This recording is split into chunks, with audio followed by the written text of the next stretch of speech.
Hello बच्चों, good morning. स्वागत है आपका GDT एजुकेशन में। आज के इस क्लास में आप लोग पढ़ने वाले हैं काव्यखंड चैप्टर 8, जिसका शीर्षक है उषा।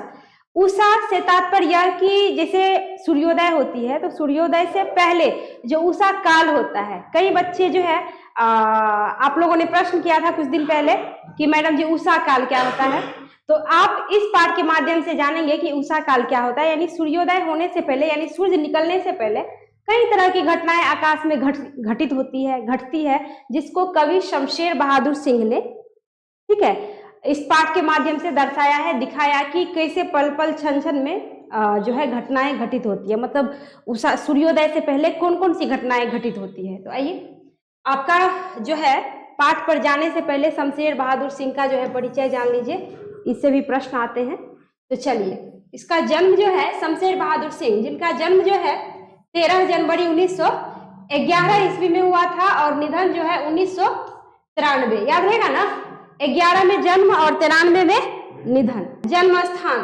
स्थान है इनका देहरादून उत्तराखंड। कहाँ है? देहरादून उत्तराखंड में, ठीक है। अगला है माता पिता, यानी शमशेर जी के माता पिता कौन थे? प्रभुदेई एवं तारीफ सिंह। कलेक्ट्रेट में रीडर और साहित्य प्रेमी, यानी कलेक्ट्रेट में रीडर और साहित्य प्रेमी रह चुके थे, यानी इनके पिताजी भी साहित्य के प्रेमी थे। उसके बाद शिक्षा, यानी इनकी शिक्षा जो है 1928 में हाई स्कूल 10वीं की जो है पढ़ाई उन्होंने जो है शमशेर बहादुर सिंह ने 1928 में कंप्लीट की और उसके बाद 1931 में इंटर जो है किया। उसके बाद 1933 में BA, ठीक है, बैचलर ऑफ आर्ट इलाहाबाद से, ठीक है। उसके बाद 1938 में MA यानी मास्टर ऑफ आर्ट, यानी किस विषय से? अंग्रेजी विषय से। और आगे पढ़ाई न चल सकी, यानी आगे कुछ ऐसा हो गया उनके साथ जो पढ़ाई उनकी नहीं चल सकी, पढ़ाई रुक गई। अब आगे देख लीजिए, कहता है पारिवारिक जीवन। उनका पारिवारिक जीवन कैसा था? 1929 में धर्म देवी से विवाह, यानी धर्म देवी नाम की जो है कन्या बोलिए या लड़की बोलिए, उनसे इनका जो है शमशेर बहादुर सिंह जी का विवाह हुआ था। 1933 में पत्नी की मृत्यु, 1929 में विवाह हुआ और 1933 में मृत्यु, यानी बहुत ही जल्द इनकी पत्नी जो है इनसे बिछड़ गई, दूर हो गई। फिर परिवार विहीन अनिश्चित जीवन, यानी परिवार विहीन अनिश्चित जीवन, यानी जीवन का फिर जब परिवार की जो है सदस्य ही ना रहे, परिवार में कोई स्त्री ही ना हो, तो फिर घर जो है इधर उधर हो जाता है, होता है कि नहीं? पुरुष चाहे कितना भी कमा के ले आए, लेकिन कोई तो चाहिए घर संभालने वाला, है कि नहीं? तो यहाँ पे उसके बाद जो है इनका जीवन जो है परिवार विहीन अनिश्चित जीवन हो गया, यानी उतना अच्छा नहीं रहा जो पहले था। आगे है, कहता है कि वृत्ति, रूपाव, कहानी, माया, नया साहित्य, नया पथ एवं मनोहर कहानियां के संपादन, यानी इन्होंने जो है संपादन किया। इनकी कृतियां थी ये, कृतियों से वे जो है प्रश्न आते हैं तो याद रखिएगा। आगे है संपादन कार्य से जुड़े उर्दू हिंदी कोश का भी संपादन किया, यानी इनको, इसका मतलब ये हुआ कि उर्दू का भी शौक था शमशेर बहादुर सिंह जी को। उसके बाद है जो है 1981 से 85 तक प्रेमचंद सृजनपीठ विक्रम विश्वविद्यालय उज्जैन के अध्यक्ष रहे शमशेर बहादुर सिंह। उसके बाद यात्रा, 1978 में सोवियत रूस की इन्होंने क्या की? यात्रा की। कहाँ की? सोवियत रूस की यात्रा की। किसने? शमशेर बहादुर, याद रखिएगा। अब कृतियां देख लीजिए, इनकी कृतियां कौन कौन सी है। ये सारा का सारा, ये जो यहाँ से यहाँ तक कृतियां हैं, ये आपको याद रखना पड़ेगा, तो इसको याद रखिएगा। 1932 से 33 में लिखना जो है इन्होंने क्या किया? शुरू किया। कब किया? 1932 से 33 से लिखना जो है शुरू किया। दूसरा सप्तक 1951 में, कुछ कविताएं 1959, कुछ और कविताएं 1961। उसके बाद चुका भी नहीं हूं मैं 1975। इतने पास अपने, ये था आपको 1980 में। उसके बाद उदिता, ये भी 1980 में। बात बोलेगी, ये है 1981। काल तुझसे होर है मेरी, यह है 82। उसके बाद है टूटी हुई बिखरी हुई, कहीं बहुत दूर से सुन रहा हूं, सुकून की तलाश। ये हो गया आपको गजलें। गजल समझते हैं ना, गजल समझते हैं ना, जो गाया जाता है, जैसे कविता हुआ उसी को गा दिया। किसी नजर को तेरा इंतजार आज भी है, ये गजल है। थोड़ा सा सुना दिए, सुना होगा ये गीत, इसको गजल बोला जाता है। ठीक है, इस टाइप का जो गीत होता है ना, गजल जो होता है ना, सुनेंगे आप तो हमेशा गजलों में लगेगा कि कोई उदासी है। जैसे गीत होता है ना कि गीत कोई होता है मस्ती टाइप का, कोई होता है कुछ अलग टाइप का, अलग सब में सब तरह का भाव होता है, लेकिन गजल में अक्सर उदासी ही होता है, जिससे लगेगा कोई दर्द छुपा होता है। तो ये गजल जो है, इन्होंने जो है गजलें भी जो है इन्होंने लिखा था। उसके बाद है प्रतिनिधि कविताएं, जिसमें है संग डॉक्टर नामवर सिंह। ठीक है, उसके बाद है सभी कविताएं, यानी ये सभी आपको जो है कविताएं थी। उसके बाद है डायरी, विविध प्रकार के निबंध एवं आलोचना भी फूटकर रूप में जो है कहता है प्रकाशित जो है इनका हुआ था। ठीक है, प्रकाशित हुआ था। आगे है अज्ञेय, नागार्जुन आदि के समकालीन, यानी अज्ञेय मतलब सच्चिदानंद हीरानंद वात्स्यायन अज्ञेय। ये अज्ञेय जी वही है जिन्होंने 10 वर्ष की अवस्था में इंद्र सभा नाम की नाटक जो है उन्होंने नाटक को लिखा था। ठीक है, अज्ञेय जी बहुत बड़े जो है कवि थे, बहुत बड़े कहानीकार थे, कथाकार थे। ठीक है, तो आदि के समकालीन, समकालीन मतलब उसके उनके टाइम के ये रचनाकार थे शमशेर बहादुर सिंह जी। समकालीन मतलब उनके टाइम के थे, यानी जिस टाइम में अज्ञेय जी नागार्जुन जी रचना करते थे उसी उम्र के उसी टाइम के ये भी थे। आगे है कि आधुनिक हिंदी कविता में स्वच्छंद चेतना के प्रयोगशील कवि के रूप में दूसरा सप्तक में उदित हुए थे। ठीक है, थोड़ा दूसरा सप्तक इनका प्रसिद्ध हुआ। ठीक है, उसके बाद से इन्हें भी प्रसिद्धि मिली, यानी ये चर्चा में रहा। दूसरा सप्तक कथा में उदित हुए थे। 20वीं शती के उत्तरार्ध में सतत प्रयोगधर्मी श्रेष्ठ प्रगतिशील कवि के रूप में उन्होंने व्यापक प्रतिष्ठा अर्जित की। उसके बाद कहता है उन्होंने लिखना 30 के दशक में ही शुरू कर दिया, यानी लिखना कब शुरू किया? 30 के दशक में। पीछे आपने अभी देखा 30-33 के दशक में जो है 1930 से 33 में उन्होंने लिखना शुरू किया था। उसके बाद जो है किंतु आजीविका, आवास, पारिवारिक जीवन आदि के अनिश्चय अभाव तथा प्रकाशन को लेकर उदासीनता भरे विशिष्ट स्वभाव के कारण, पत्नी नहीं थी तो जीवन भी तो कुछ अलग ही टाइप से ही बीतता होगा। परिवार भरा पूरा होता है तो अच्छा लगता है, जब परिवार में कोई ना हो तो फिर मुश्किल हो जाता है। जिनको नहीं है उन्हें पता है, जिनको आसानी से सब कुछ मिल जाता है उसको कोई कदर नहीं होता है ना। आसानी से बढ़िया ढंग से शादी विवाह हो जाए, बच्चे हो जाए तो कोई कदर नहीं होता। जिन्हें ढंग से शादी नहीं हो पाता या जिन्हें बच्चे नहीं होते उनसे जाके पूछो, कितनी मन्नतें करते हैं अपने बच्चों के लिए कि हे भगवान मुझे बेटा या बेटी कुछ तो दे दो, कितना तड़पते हैं। उनसे पूछिए, जिनको सहज रूप से ही सब कुछ मिल जाता है वो उतना कदर नहीं कर पाते, वैल्यू नहीं देते। तो ऐसे ऐसे लोगों से पूछो जो अपना हर चीज खो बैठते हैं। तो यहाँ पे कहता है कि जो है उनकी जो है अभाव तथा प्रकाशन को लेकर उदासीनता भरे विशिष्ट स्वभाव के कारण उनकी कविताएं पुस्तकाकार शती के उत्तरार्ध में ही आनी शुरू हुई। कहता है शीघ्र ही शमशेर बहादुर सिंह हिंदी के विशिष्ट और प्रमुख कवि के रूप में प्रतिष्ठित हो गए। विशिष्टता उनके लेखन में कवि और काव्य के स्वभाव एवं आग्रहों के कारण निरूपित हुई। वे कवि और शायर एक साथ थे, मतलब कविता भी लिखते थे, शायरी भी करते थे। शायरी समझते हो ना, आजकल के बच्चे शायरी नहीं समझेंगे, शायरी समझते हो ना। हाँ, तो ये कवि भी थे और शायर भी थे, मतलब शायरी भी लिखते थे। स्वच्छंदतावाद, प्रगतिवाद, प्रयोगवाद, नई कविता, इन सब का एक ऐसा विलक्षण कहता है घोल, ठीक है, विलक्षण घोल उन्होंने अपनी सर्जनात्मकता तथा वस्तुवादी, यथार्थवाद और कलावादी कहता है रूपवाद तैयार किया, जिसमें इन सब की सीमाएं नहीं, शक्ति सक्रिय और मुखरित हुई। कहता है हिंदी और उर्दू को तथा इनकी कविता शैलियों और संस्कृतियों को उन्होंने एक माना ही नहीं, कहता है एक माना ही नहीं, जाना और अनुभव भी किया, यानी अनुभव के साथ उन्होंने जो किया, जो रचा।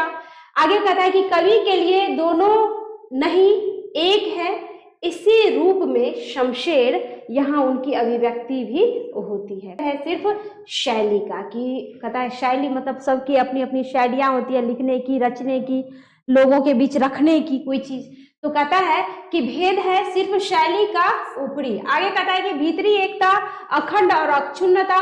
कहता है उर्दू काव्य और आधुनिक हिंदी काव्य की विरासत को उन्होंने मिजाज, रंग, स्वर, लय और भंगिमाओं के साथ अपनी खास संवेदना और कल्पनाशीलता के सहारे अपने ढंग से आत्मसात किया। उनके समकालीन जहां छायावाद से खुद को लगाने और अलग थलग विशिष्ट दिखने के लिए प्रति आग्रहशील रहे, वहां शमशेर ने ही संधान में निराला और पंत दोनों को साधा। निराला मतलब सूर्यकांत त्रिपाठी निराला, और पंत मतलब सुमित्रा नंदन पंत। ठीक है, कहता है कि निराला और पंत दोनों को साधा। कविता, चित्र, संगीत, नाटक, नृत्य, मूर्ति आदि विविध कलाओं के सृजनात्मक प्रभाव उन्होंने अपनी कविता की स्वायत्त जमीन और शर्तों पर ग्रहण किए। और कहता है कि स्थानीय और सार्वभौम, क्षणिक और सनातन, जटिल और सरल, ठोस और वायवीय, मूर्त और अमूर्त, इंद्रिय और आध्यात्मिक, तमाम तरह के विरोधों को अपने विलक्षण वस्तु विधान और इंद्रिय कहता है कि संस्पर्श के साथ कल्पना प्रवण अनुभूति के रंग में डुबोकर एक सजीव संरचना में ढाल देते हैं। यानी ढाल देते हैं मतलब क्या, कि आप जो आगे उषा चैप्टर पढ़ेंगे तो आपको पता चलेगा कि इनकी रचनाओं में सजीव संरचना किस प्रकार दिखती है। कि उषा होता है तो उषा से पहले सच में कैसी कैसी घटनाएं घटती है, आप जब पढ़ेंगे तो लगेगा कि सच में ऐसा होता होगा नहीं होता है। तो कहता है कि उनमें अद्भुत कला, संयम, संक्षिप्ति और सांकेतिकता है। उनकी कविताएं एक अनिवार्य चुनौती की तरह दीप्तिपाती रहती है, यानी दीप्तिपाती रहती है मतलब चमकती रहती है। आगे कहता है ऐसी भी चुनौती जिसे नजरअंदाज करना मुश्किल हो, वे कई कई पाठों में भी अक्सर निःशेष नहीं होती। आगे कहता है उनमें कुछ चमकता रह जाता है जो अर्थपूर्ण प्रतीत होता है, यानी प्रत्येक पंक्ति, प्रत्येक शब्दों का कोई अर्थ होता है, मतलब अनर्थपूर्ण नहीं होता, अर्थ होता है प्रत्येक शब्दों का, प्रत्येक पंक्तियों का। कहता है प्रायः उनके समकालीनों से लेकर अब तक के सभी महत्वपूर्ण आलोचकों और चिंतनशील सर्जकों ने उन पर अवश्य लिखा है, और कहता है उनकी कविता को समझने समझाने की कोशिशें की है। किनकी कविता? शमशेर बहादुर सिंह की कविता। आगे कहता है कवियों के कवि कहे जाते हैं, यानी शमशेर बहादुर सिंह जी को कवियों के कवि के रूप में जाना जाता है। यहाँ उनकी प्रसिद्ध कविता उषा संकलित है, जिसमें उन्होंने उषा का गतिशील चित्रण बिंबों द्वारा प्रस्तुत किया है, मतलब कई चीजों से उपमित किया है उषा काल का। कहता है यह चित्रण एक प्रभाववादी चित्रकार की तरह, यानी एक चित्रकार होता है ना कि कोई चित्र बना दिया तो हूबहू लगता है कि एक एक चीज सच में असली है। तो कहता है कि चित्रकार के रूप में किया है। प्रभाववादी चित्रकार वस्तु या दृश्य के मन और संवेदना पर पड़े प्रभावों का उनकी विशिष्ट रंग रेखाओं के सहारे कहता है चित्रण करता है। उषा में एक जादू है जिसमें कहता है कि जिसमें विमुग्ध तल्लीन कवि दृष्टि उसके साथ साथ बढ़ती और उसे सजग इंद्रिय बोध और कहता है मानस में जज्ब करती जाती है। आगे कहता है कविता का समापन इस जादू से गुजरते हुए बाहर निकल आने पर होता है, यानी आप जब कविता पढ़ेंगे तो धीरे धीरे लगेगा कि सच में हम अंदर घुसते चले जा रहे हैं, और जब समाप्त हो जाएगा तब लगेगा कि सच में आप उषा काल से क्या हो गए, बाहर हो गए, ऐसा प्रतीत होता है। आगे कहता है उषा के साथ साथ क्रमशः चलती यह यात्रा एक संतृप्तिकर सौंदर्य यात्रा हो जाती है। आगे कहते हैं कि शमशेर ऐसे कवि हैं जो अपना असर धीरे धीरे डालते हैं, यानी इनकी कविता जब आप पढ़ेंगे तो लगेगा असर कुछ धीरे धीरे हो रहा है। जैसे आपने एक कहानी पढ़ा था पीछे, उसने कहा था शुरू में कुछ पता ही नहीं चल पाता, शुरू में कुछ और रहता है, जैसे जैसे पढ़ते जाते हैं तो जिससे लगता है कि सच में उस कहानी में हम घुसते चले जा रहे हैं और अंत में उसकी पूरी की पूरी सच्चाई पता चलती है। तो उसी तरह यहाँ पे कहता है कि अपना असर धीरे धीरे डालते हैं, बिल्कुल गुलेरी जी की तरह, जैसे गुलेरी जी का कहानी जब पढ़े तो धीरे धीरे असर किया, अंतिम अवस्था में आते आते सारी सच्चाई सामने आई। तो इसी तरह इनका भी कहता है कि शमशेर जी ऐसे कवि हैं जो अपना असर धीरे धीरे डालते हैं। कहता है शमशेर जैसे कवियों का कोई स्कूल नहीं बनता, उनकी कोई पंथ प्रतिमा नहीं बनती, वे उन नदियों की तरह होते हैं जो चुपचाप पूरी घाटी को जरखेज करती चलती है। नदी अपना रास्ता खुद बनाती है, नदियों को कोई रास्ता बना के नहीं देता। उसी तरह ये नदियों की तरह है, यानी अथाह है, अगाध है। ऐसा दिमाग, ऐसा मनोमस्तिष्क, ऐसी जो है विद्वता जो कहता है दूसरे कवियों में देखा नहीं गया। तो इसलिए कहता है कि वे उन नदियों की तरह हैं जो चुपचाप पूरी घाटी को जरखेज करती चलती है, जिन पर कभी कोई पुल नहीं बनता। क्या है? उषा। और कवि कौन है? शमशेर बहादुर सिंह। कहता है कि प्रातः नभ, ठीक है, था बहुत नीला शंख जैसे। यानी शमशेर बहादुर सिंह जी जो जब सूर्योदय होती रहती है तो बड़ा गौर से हमको लगता है कि वो देख रहे होंगे या देखते होंगे, तभी तो ऐसा उन्होंने अनुभव किया और फिर लिखा। ऐसे तो कोई नहीं लिख देगा।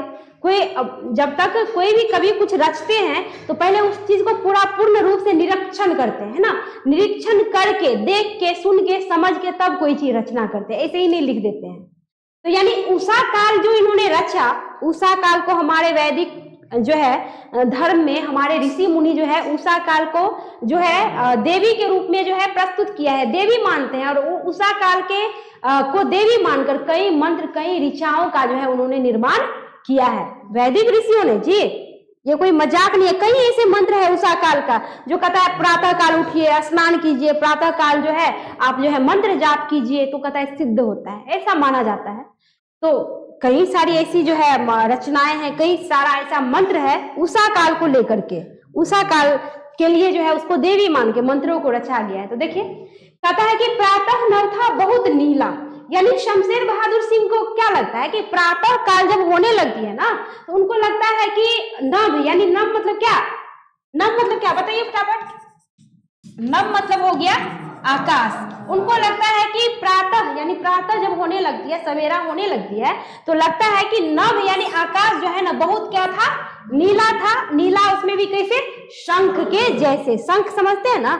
शंख जी। तो कहता है कि शंख के जैसे, ठीक है। उसके बाद कहता है भोर का नभ, ठीक है, भोर का नभ। देखो पहले तो उनको लगता है कि प्रातः नभ जो है एकदम नीला सा है, उसमें भी किसके जैसे? शंख के जैसे। उसके बाद धीरे धीरे उनको लगता है, जैसे जैसे समय बीतता है उसके बाद उनको लगता है कि भोर का नभ राख से लिपा हुआ चौका, ठीक है, चौका कहता है कि अभी गीला पड़ा है, यानी चौका है जो अभी क्या है? गीला पड़ा है। अब चौका गीला पड़ा है से क्या तात्पर्य? सुबह सुबह आपकी मम्मी, आपकी जो माएँ हैं उठती होंगी, चलो अब गैस का जमाना आ गया, अब जो है बिजली से जलती है, चूल्हा जो है बिजली वाला चूल्हा, उस पे खाना पकता है। लेकिन अभी भी कहीं ऐसे घर है, बाजार हो चाहे गांव हो, कि गैस के अलावे आपको चूल्हा है, मिट्टी का चूल्हा, जिसपे देखते होंगे कि आपकी मम्मी दादी जो भी होती होंगी उसको लिपती होगी। कौन चीज से? मिट्टी और गोबर से लिपती है कि नहीं लिपती है चूल्हा को। उसके बाद उस घर सबको चिकनी मिट्टी से चिकनी मिट्टी से आपको जो है चूल्हा को लिपता है। उसके बाद अगल बगल का जो एरिया जगह होता है उसको गोबर मिक्स करके लिपा जाता है। गोबर इसलिए डाला जाता है कि क्या करता है? वो पानी को जल्दी सूख लेता है। अंगना को लिपा जाता है ना तो वो एकदम रूखा सा हो जाता है, जिससे लगेगा एकदम सूख गया, अच्छा लगता है देखने में। और सिर्फ चिकनी मिट्टी से लिपोगे तो वो ऐसे चिपचिप रहता है कि नहीं रहता है? यही अंतर है। उन्हें सबसे पहले जो है नभ कैसा लगता है? नीला शंख के जैसे।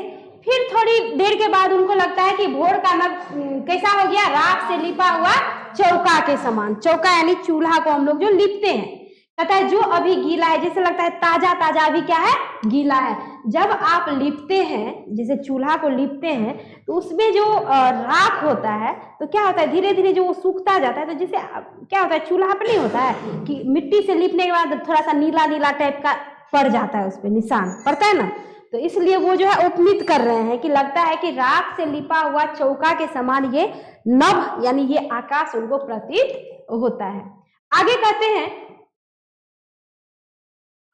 हैं कि बहुत काली सिन जरा से लाल केसर से कि जैसे धुल गई हो। पहले लगता है नीला शंख की तरह, आकाश, ये लगता है एकदम नीला शंख की तरह है। फिर बाद में उनको लगता है कि जैसे लिपा हुआ चौका होता है जिसको मिट्टी गोबर से लिपा जाता है वैसा प्रतीत होता है, यानी धीरे धीरे बदलाव आ रहा है ना। उसके बाद उनको लगता है कि बहुत काली सिल जरा से लाल केसर से कि जैसे धुल गई हो। बहुत काली सिल, यहाँ पे सिल का मतलब हो गया जिसको अपना लोग मिथिलांचल में क्या कहते हैं, लोरही सिलौट कहते हैं, या कहते हैं कि क्या बोला जाता है, सिल। ये किताबी भाषा में सिल हुआ, हम लोग कहते हैं ना लोरही सिलौट या लोरही सिलौठी, ऐसा ही कुछ कहते हैं ना। तो क्या करते हैं कि वो क्या होता है, एकदम काला सा पत्थर होता है ना। तो यहाँ पे कहता है कि थोड़ी देर के बाद लगता है कि वो नीला आकाश कैसा हो गया, काला हो गया, यानी रंग बदल रहा है, धीरे धीरे काला हो गया। फिर कहता है कि जैसे लगता है क्या कि उस पे लाल केसर से जैसे उस काले जो है सिल को जैसे कोई धो दिया है। यानी यहाँ पे लाल केसर का तात्पर्य ये हुआ, ठीक है, लाल केसर का तात्पर्य ये हुआ कि आपकी मम्मी सब जब खाना बनाती होंगी तो लोरही सिलौट पे यानी सिल पे जो है क्या करती है, मसाला जब पीसती है तो जैसे जो गर्म मसाला का जो गर्म मसाला में जो केसर पाया जाता है वो रहता है, वो पीसती है तो क्या होता है, केसर के पीसने के बाद जब पानी डालिएगा तो पूरा लाल लाल हो जाता है, वो जी सिल धुल जाता है। तो यहाँ पे क्या कर रहा है, कभी क्या कर रहे हैं कि लगता है कि बहुत काले सिल है, यानी पत्थर है, ठीक है, उसमें लगता है कि कोई लाल केसर क्या कर दिया है, जैसे धो दिया, यानी उसमें पीसा, धोने के बाद वो पूरा कैसा हो गया, लाल हो गया। तो इसका मतलब ये हुआ कि उनको लग रहा है कि आकाश भी एकदम नीला से क्या हो गया, जब रंग बदला तो काला हो गया पूरा आकाश। और उसमें जो ये केसर का तात्पर्य, आपको केसर इसलिए इन्होंने चर्चा किया है केसर शब्द का, कि उस काला आकाश है, काला आकाश में जो वो उषा काल जो होती रहती है, यानी सवेरा जो होते रहता है, सूरज जो निकलती है, तो लगता है वो सूरज जो है कैसा लाल लाल टाइप का उसमें से क्या कर रहा है, निकल रहा है। उसकी रोशनी क्या हो रही है, चारों तरफ बिखर रही है। रोशनी क्या होती है, सूरज की रोशनी धीरे धीरे चारों ओर बिखरती है ना, बिखरती है तो ऐसा लगता है कि लालिमा सा छा गया। तो कहता है कि लाल केसर से तात्पर्य सूर्य की किरणें, अर्थात क्या हो रही है, सूर्य की किरणें चारों तरफ बिखर रही है, फैल रही है। और यहाँ पे काली सिल का मतलब काला आकाश और केसर का मतलब सूरज की लाल लाल किरणें। क्लियर है।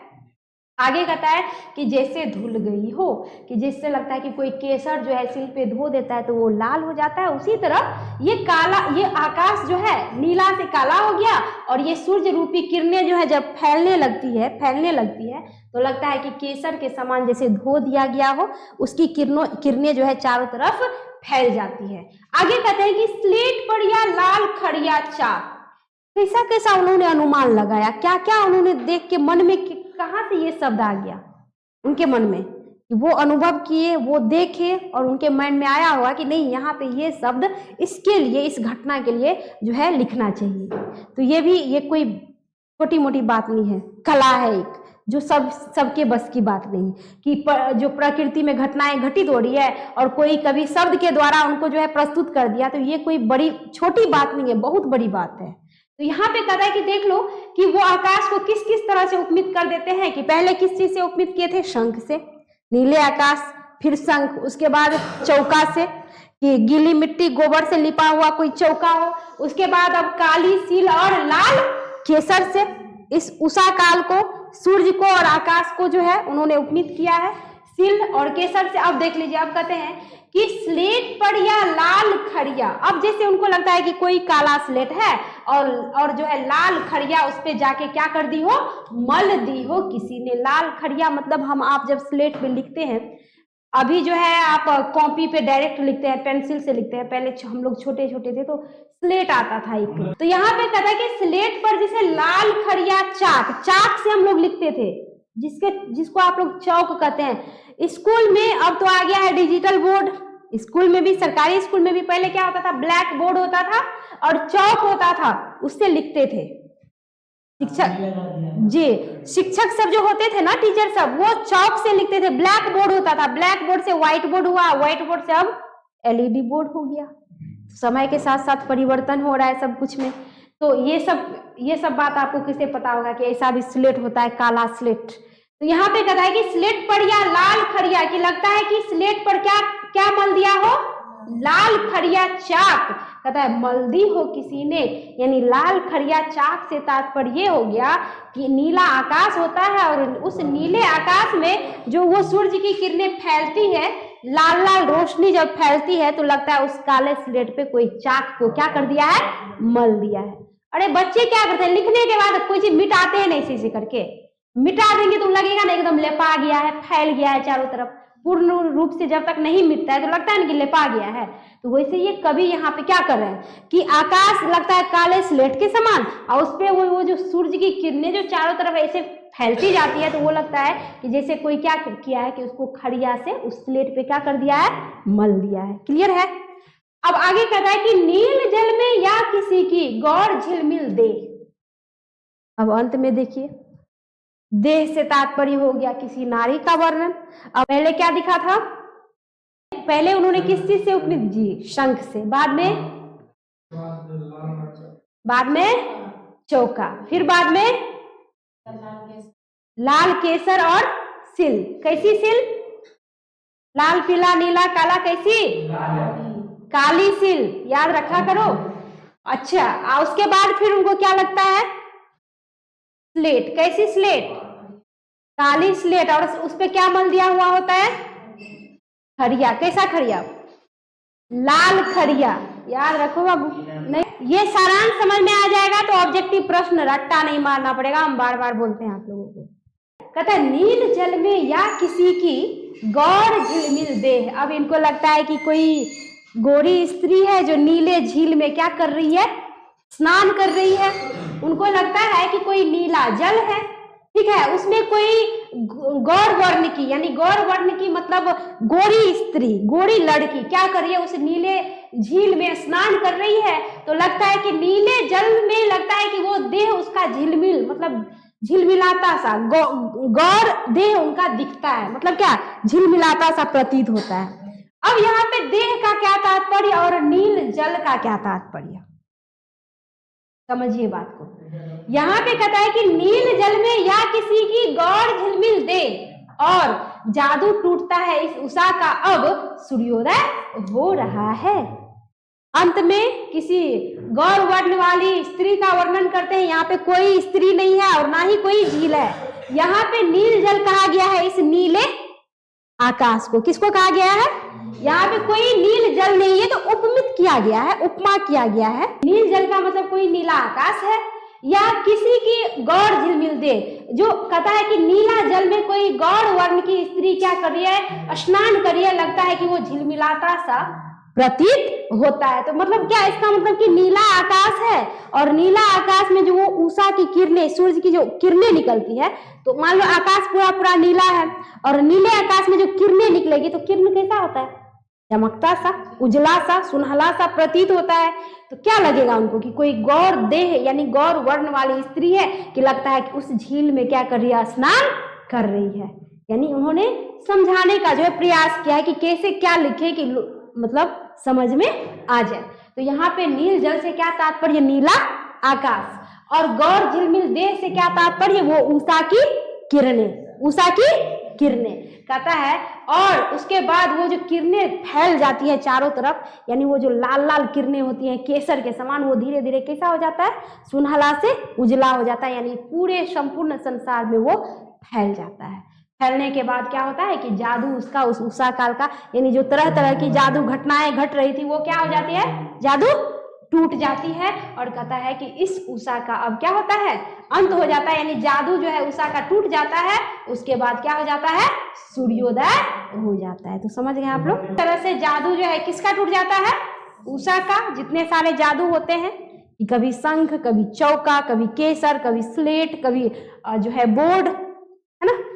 और उसके बाद अंत में जो है कहता है कोई गौर स्त्री जो नीले जल में स्नान कर रही है, गौर स्त्री से मतलब उषा काल, और नीले जल से मतलब नीला आकाश, और अंत में ये सारा का सारा जादू इसका टूट जाता है और सूर्योदय हो जाता है। तो मुझे विश्वास है कि आप लोगों को ये कविता बहुत अच्छी तरह से समझ में, समझे कि नहीं समझे, समझे ना जी। तो आप लोग भी समझ गए होंगे, समझ गए तो लाइक करिए, कमेंट करके बताइए और चैनल को सब्सक्राइब कर लीजिए ताकि नेक्स्ट जो वीडियो अपलोड होगी वो आप तक सबसे पहले पहुंचेगा। मिलती हूँ अगला चैप्टर लेकर। धन्यवाद।